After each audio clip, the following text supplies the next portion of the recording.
What if I told you that you could buy a fully loaded Japanese midsize sedan with ventilated seats, blind spot indicators, full LED lighting, loads of space, a regular torque converter automatic transmission, also available in manual, and a reliable powertrain with 250 horsepower for only 20 grand? That Japanese sedan is the Mazda6, which is a criminally underrated sedan for the money.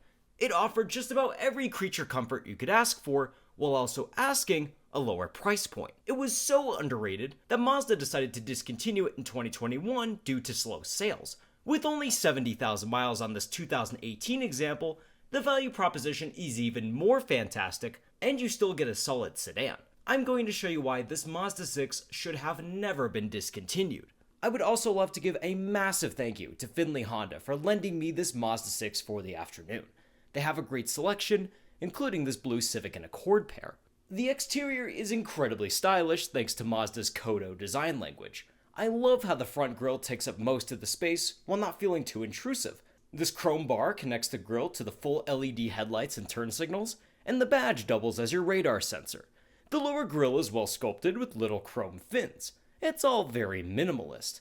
However, I do wish they offered LED fog lights down here as an option like they did on the Honda Accord. Otherwise, a fantastic front fascia. The side of the Mazda 6 brings us even more swoopy design curves over the wheel arches. The 19-inch wheels are beautifully designed, and I like Mazda's unique approach to making graphite-colored wheels. The door handles feature push-button keyless entry, the mirrors are door-mounted with blind spot indicators and turn signals, and the windows are nicely wrapped with chrome trim. The rear features a nice small chrome strip, bridging these beautiful LED taillights with LED amber turn signals. Above that is a nicely stuck-on spoiler, and beneath is a simplistic bumper with dual exhaust pipes.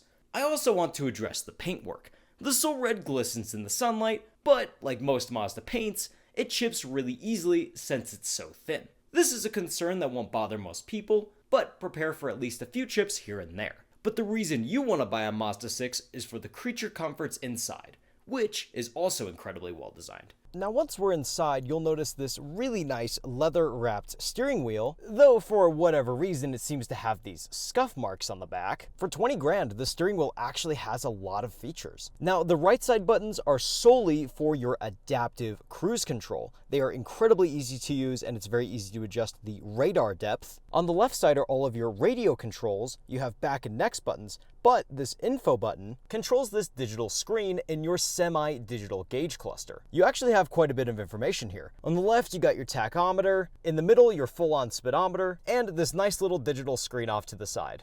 And overall, I think it's really well done. You've got a couple more volume controls, voice control, hang up and answer call buttons right here. Plus, you even have paddle shifters for your 6-speed automatic transmission.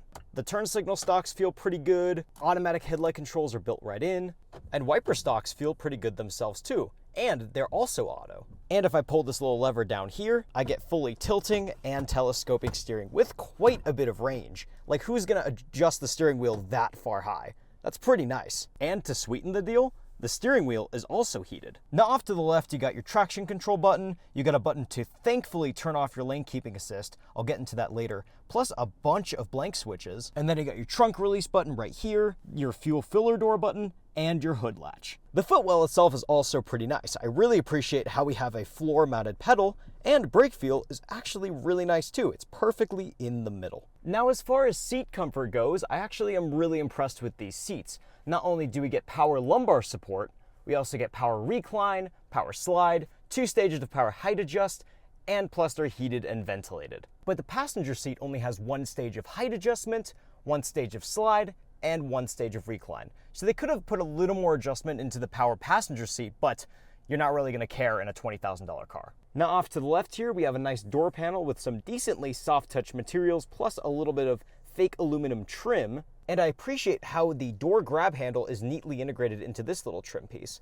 We got some nice stitching down here, some more soft touch padding, and a nicely padded armrest. This is also where all of your window controls live. They're all one touch down and up. You got your lock controls there, and very easy to use mirror controls, although I couldn't find any kind of controls for power folding mirrors. Down here you have some pretty large bottle pockets, even though they are some kind of a hard plastic. The hard plastic doesn't feel too cheap, and there's even a little rubber element down there. And best of all, we have a Bose sound system in this car. Just off to the right from your gauge cluster, you have your start engine stop button mounted toward the top, and I really like how on this Grand Touring Reserve, they made it this nice metallic red. I think that looks really cool. And right next to that is your head unit, which is a part-time touchscreen, and you can see that the lighting feedbacks with my camera really weird. So if I move my camera up and down, the lighting bounces off of it kind of weird. So I can't really do an amazing job of showing you the infotainment system, but you can very easily control it with this really nice feeling knob.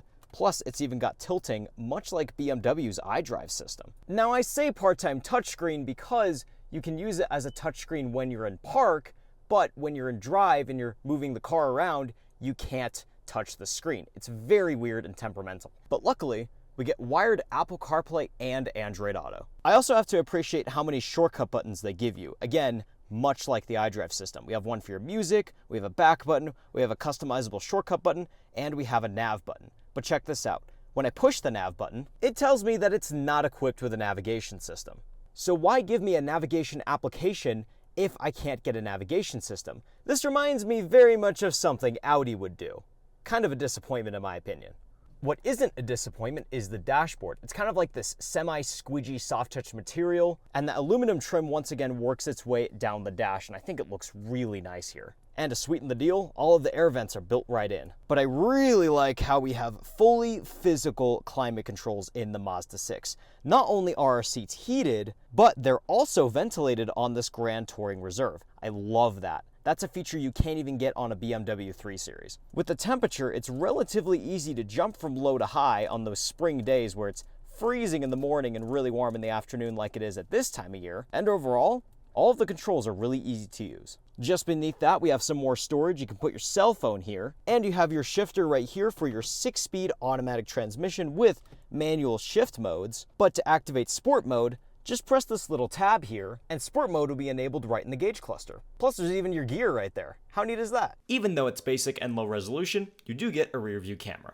And we have an electromechanical finger brake, but a really great advantage of this is the auto hold feature, which means that if you're in drive and you're sitting at a traffic light, you can take your foot off the brake and the car won't go anywhere. It'll actually keep the brake lights on for you. And then when you're ready to go, just put your foot on the accelerator and it'll take the car off the brakes.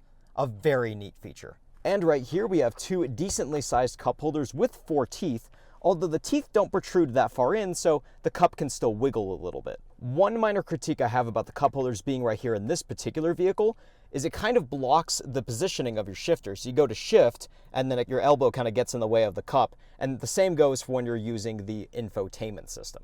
What's really nice though is that you can close it with this nice little roll-up door. And even though the center console is pretty far behind here, you can't really use it as an armrest. They give you some nice little padded elements down here so you can rest your arm on here, and to me it's perfectly comfortable. Best of all, it works its way all the way down the dash, giving you soft touch materials all the way down to where your knee is going to rest. A very nice integration. But let's pop the center console open. We have a 12-volt socket, an SD card slot, 2 USB-A ports, and an aux port. Now, a really neat feature I wanted to mention was the fact that there's a little pass-through for your wire right there, so when you're using wired CarPlay, you can fully hide up the wire. How neat is that? And down here, we have a glove box. Although it's not lockable, it actually offers a decent amount of space for this class.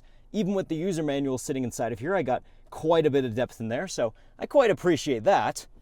And just above here, we have an auto-dimming mirror with HomeLink, and this is where things start to get really good. We have a sunglass holder, dome lights, a sunroof, and some really neat sun visors. They got kind of like this double-tiered door here that has a little convenience light built in to save space, and when you open it, you get a nice little extendy thing right here. So it perfectly blocks out the sun. So overall, I think that Mazda did a really good job in the front seat of this Mazda 6. Even though the Mazda 6 is incredibly affordable, the back seat offers more features and space than you would think. Now once we're in the back seat, with this seat in my default driving position being about 5'8.5", You can see I have quite a bit of legroom given that this is a larger sedan, and the good news is I still have a decent amount of headroom. I get the same soft touch door panels as we did in the front, including our own bottle pockets, my very own AC vents, though I don't get any HVAC controls, but I do get seat back pockets for both the driver and passenger sides. And another thing I want to comment on, these seats are really cushy compared to other rear seats I've been in. They did a really good job on these. But we're not done with the amenities just yet. Let's pull down this armrest real quick, and you'll notice that not only do we get 2 cup holders, we also get our very own heated seat controls, and if we pop this nicely padded armrest, we get even more power. We get 2 USB-A ports and a little bit of storage to put a cell phone. And middle seat comfort is okay. There is a little transmission tunnel sending my feet to the outer floorboard areas, and headroom is relatively okay, although it very much feels like I'm sitting on a hump seat. There's still a decent amount of room for my co-passengers, meaning that I could go on a moderate trip in this middle seat. But the only thing I wish we had is a pass-through to the trunk. Now that we're outside of the Mazda 6, we can pop the trunk by pressing and holding this button. We can pop the trunk open, and one really weird thing is that it doesn't like to stay open. You kind of have to push it all the way. But once we're inside here, you can see we have quite a decent amount of space. It's really wide and really short. We have a nice little storage pocket down here and down here. Now, unfortunately, there's no latch for it, but we do get a space saver spare wheel. But you see those little pull tabs for the fold down seats? Well, with just a little movie magic, we can very ungracefully fold down the seats. You kind of have to lean forward and push down on them. Luckily, you don't have to keep holding on to these little pull tabs, but you can see that the space is quite low and very wide, as I was saying, so you can kind of sort of turn the Mazda 6 into a van. You can slide some luggage through there, but nothing too tall. So if you're trying to carry groceries or something, the Mazda 6 is pretty fantastic. But how does the Mazda 6 drive? Let's find out. Alrighty, so it's time to talk driving impressions of the Mazda 6. Right away, I love to talk about the steering feel. The steering feel is a little light, but it actually has somewhat of a weighted feel. I would say the steering feels direct, but I feel like I have to kind of chase the car down as far as the steering goes. For example, if I decide to veer off to the left a little bit, the car will continue veering off to the left until I correct it. And this can be incredibly annoying because of this insanely persistent lane keeping assist that this car has. Let me explain. So if I veer off into my lane or veer off to the line, the vehicle will try to correct me and vibrate the steering wheel. And forever I was trying to find out, how do I turn off the lane keeping assist? Well, all I have to do is press that button and I'm all set. So even though the steering isn't perfect in this car, I still think it's a lot more responsive than a lot of other cars and really gives the driver a sense of dynamicness to it. As I was saying before, the pedal feels pretty good. The vehicle accelerates pretty quickly since we have the upgraded 250 horsepower 2.5 liter Skyactiv turbocharged 4-cylinder in this vehicle. And the brake pedal feels pretty good too. It doesn't feel like it takes too much force. It doesn't feel like it's too sharp. It's perfect for what it is. Although one thing I will comment about acceleration, it's a little slow off the line, but once you really start getting into the rev range, it'll start accelerating really quickly. Even though it's not the quickest car in the world, it's still pretty fun. Now this leads me on to road noise. It's a little loud when cruising on the highway. It's a little similar to my Volkswagen Jetta that I personally drive, so I wouldn't say it's super quiet, but it isn't super loud. However, I do notice there is a slight drone coming from the 2.5 liter 4-cylinder. It's nothing terrible, it's not a deal breaker at all, but it's something worth mentioning. And even though this is a front wheel drive, handling is pretty good. It gets into the corners pretty nicely, especially when you're going through a tight bend. I think Mazda did a really good job at tuning the suspension of the Mazda 6, although it's just a little rough over bumps. So if you're looking for a sub $20,000 semi-luxurious sedan with features such as ventilated seats, heated steering wheel, and quite a bit of power, then I highly recommend the 2018 Mazda 6 Grand Touring Reserve. If you don't need as much power, you can go for one of the lower trim levels, which has a 187 horsepower 4-cylinder. That one I've driven, and it's still pretty nice to drive, but you just lose features like ventilated seats, which might not be applicable to all regions. One thing I do wish we had on this Mazda 6 was the option for all-wheel drive, which is something that Mazda currently offers on the Mazda 3. And overall, I think that the design of this Mazda 6 is better done than something like a Honda Accord, which I recommend you check out my review on, or the Toyota Camry, which I also recommend you check out my review on. But this offers the best equipment for the best price. Not to mention, there's also no CVTs, it's got the best power, and it's a pretty fun experience if you're looking for something for cheap. So I highly recommend considering the Mazda 6 as your next mid-size sedan, although sadly, Mazda doesn't make them anymore, so the only way to get them is to get a used one like this $20,000 example with only 70,000 miles on it, and it drives just like brand new. I can't detect any issues on this at all. I would say that they're relatively reliable, but if you guys happen to have any experience with the Mazda 6, please let me know down in the comments. I would love to get your guys' thoughts on what you guys think of the Mazda 6, especially this beautiful Grand Touring Reserve that I'm sitting in today. I recommend it, but I also recommend you cross-shop the Accord and Camry. So, in that case, no matter how affordable and well-packaged your vehicle is, I hope you guys drive safe. Thank you to Findlay Honda, and thank you for watching.